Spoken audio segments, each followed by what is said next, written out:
Good morning. Good morning.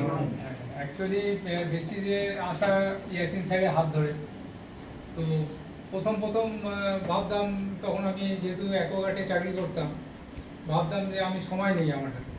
তো উনি বলতেন সবসময় যে করো, মন দিয়ে কাজটা করো।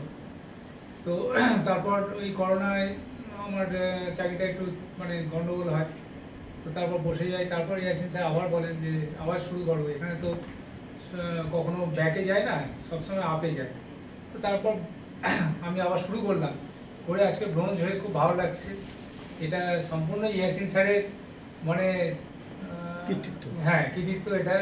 এটা কৃতিত্ব বলবো না, ওনার নাছোড়বান্ধা একটা মনোভাব যে আমাকে কিছু করতে হবে, রাজেন্দ্র তুমি কিছু করো। তো সেই মনোভাবের জন্য আজকে আমি এখানে ব্রোঞ্জ হলাম। এটার জন্য আমি স্যারকে ধন্যবাদ। এরপরে টার্গেট হচ্ছে সিলভার।